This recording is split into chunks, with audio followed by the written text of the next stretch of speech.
everyone, welcome back to GK Today. I'm Nuzhat Sana and in this video I'll discuss today's top current and static general studies questions for UPSC Prelims Examination 2022 onwards. And these questions are framed keeping in view both the factual as well as analytical aspects of UPSC Prelims exam. Also, I would like to inform you that these questions are part of GK Today's UPSC Prelims test series, which is available in GK Today Android app. And the test series for 2022 Prelims examination comprises total of 7500 questions, divided 2500 questions on current general studies and 5000 questions on static general studies. And the series has started from May 2021 and it will end with UPSC Prelims Examinations 2022. So if you wish to access all questions of GK Today UPSC Prelims test series, you may subscribe the test series in the app. So now without wasting any further time, let's get started. So today this is our 28th lecture and now let's start. Question number 1. The term bubble curtain that was recently making news is most closely associated with. So this term is related to what? Actually it is a non-invasive solution to plastic pollution of water bodies like rivers and oceans. And this curtain is produced using a special air tube that is placed diagonally on the river bed. So this curtain basically stops the plastic debris from entering the water body while allowing the fishes to pass through, and it also moves up the sunken plastic debris to the surface and channels them onto the banks for their removal. So now India is to use this technology for the first time for preventing the plastic pollution in the Yamuna river. Actually, it was in news because GeoCycle, which is the global waste management organization, will implement this innovative bubble curtain technology for the first time in India to stop plastic from entering the Yamuna river. And Mantola Canal has been selected for this unique project as it carries 40% of Agra city's waste water. So the plastic waste extracted from canal will be taken to a municipal solid waste treatment and materials recovery facility. And the recyclable plastics will then be sent to recycling facilities. Okay? So here correct answer is option number C.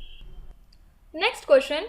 Which of the following statements confirm to the official policy of India towards Palestine? So here we are talking about India-Palestine relations.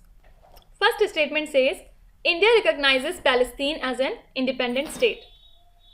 So yes, India recognizes Palestine as an independent state with its capital in East Jerusalem. This is correct. Second statement says, India co-sponsored the draft resolution on the Palestinian right to self-determination at 53rd United Nations Conference. Actually, India was one of the co-sponsors of the draft resolution on the Palestinian right to self-determination at the 53rd United Nations Conference, and India also co-sponsored a resolution at the United Nations General Assembly to enable Palestine to become an observer at the United Nations. So yes, this is also right. And third statement says, India was first non-Arab nation to recognize the Palestine Liberation Organization as only representative of Palestinian people. So yes, India was the first non-Arab nation to recognize PLO as the only representative of Palestinian people. This is also right. Also, India was one of the countries that opposed the US government's recognition of Jerusalem as Israel's capital. Okay. So here correct answer is option number D. That is 1, 2 and 3, all are right. Now apart from it, talking about India's stand regarding Israel-Palestine conflict, at United Nations Security Council meeting, India expressed deep concern at the clashes and violence in Jerusalem, and hence India stressed the need to immediately resume direct peace talks and commitment to a two-state solution. Okay. Then talking about US stand on this topic, so US President has also called for de-escalation of the deadly violence, but however US added that Israel has a right to defend itself if it is attacked by thousands of rockets. Then what is the response of Arab world?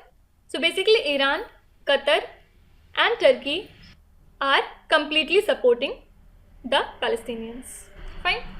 Now next question, the section 43A and section 72A, which were making news recently to enable compensations for leak of personal data, belong to which of the following legislations?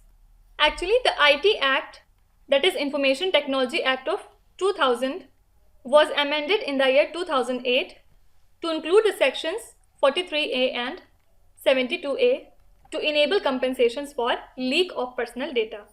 So the Personal Data Protection Bill, which is the second option here, it actually seeks to ensure the protection of personal data of individuals, and it seeks to establish a data protection authority.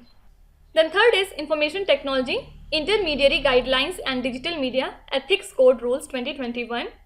It was actually notified to enable the regulation of social media and OTTPs. And then there is Kerala Police Amendment Act.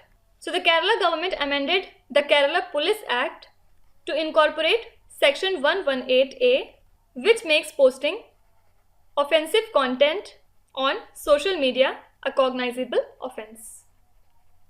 So your correct answer is option number A.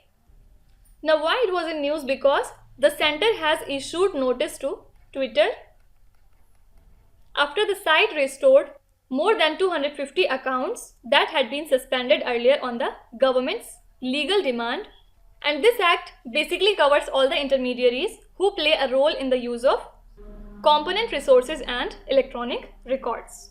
Also it includes any person who on behalf of another receives, stores or transmits any electronic record including social media platform as well.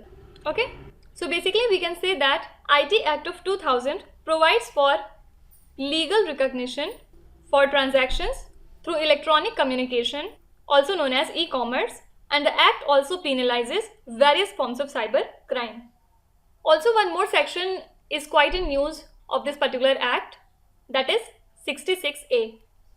What is this? It actually empowers the police to make arrest over what policemen, in terms of their subjective discretion, treat as offensive or for purpose of causing annoyance, inconvenience, etc. Okay. Now next question, which of the following is our correct observations about the three major fund transaction methods in India, viz. NEFT, RTGS and IMPS? So what are these and how they differ? First of all, talking about NEFT, it is National Electronic Fund Transfer, and it is a pan-India payment system that allows the electronic transfer of funds between bank branches. So it functions both offline and online, and it works round the clock since December 2019. So this is correct. Now second is RTGS. It is real-time gross settlement, and it is a payment system that allows large value transactions in real time. And like the NEFT system, this can also be used both online as well as offline. And now third is IMPS, that is immediate payment system, and it allows 24/7 fund transfer via net banking or mobile banking, that is online mode. And like RTGS, it allows immediate settlements. And now talking about some of the differences among the three. First, let's talk about minimum transfer limit. For NEFT, it is just 1 rupee. For RTGS, it is 2 lakh rupees.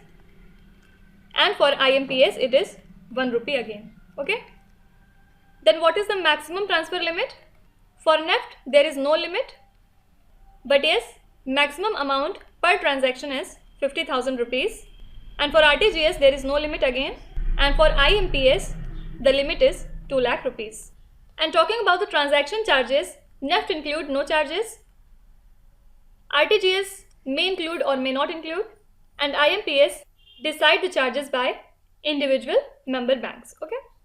Now why it was in news? Because recently RBI has proposed to enable in a phased manner payment system operators to take direct membership in RTGS and NEFT.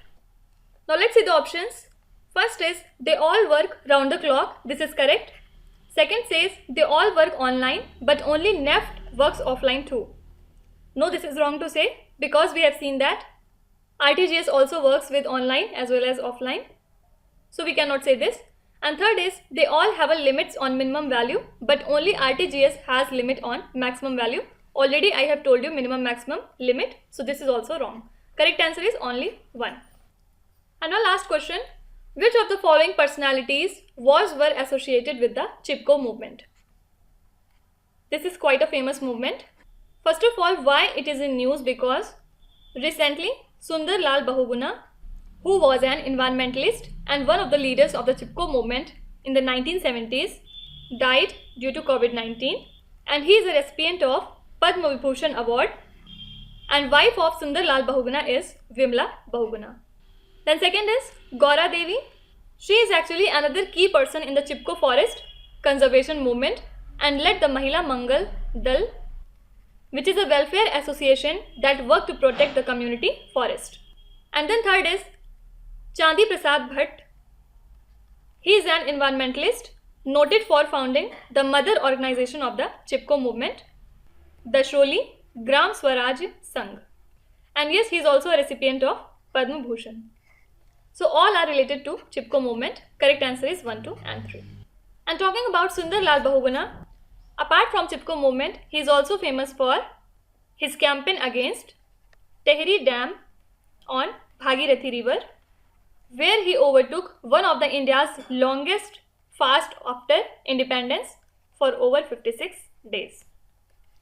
Secondly, he supported women-led movements against liquor mafia in the hills and for Beach Bachao Andolan to save the Himalayan agricultural biodiversity from being wiped out by unsustainable chemicals under Green Revolution. Okay, so these are the things why we remember late Mr. Sundar Lal Bahuguna. Okay, so that's it for today. I hope you have liked the session.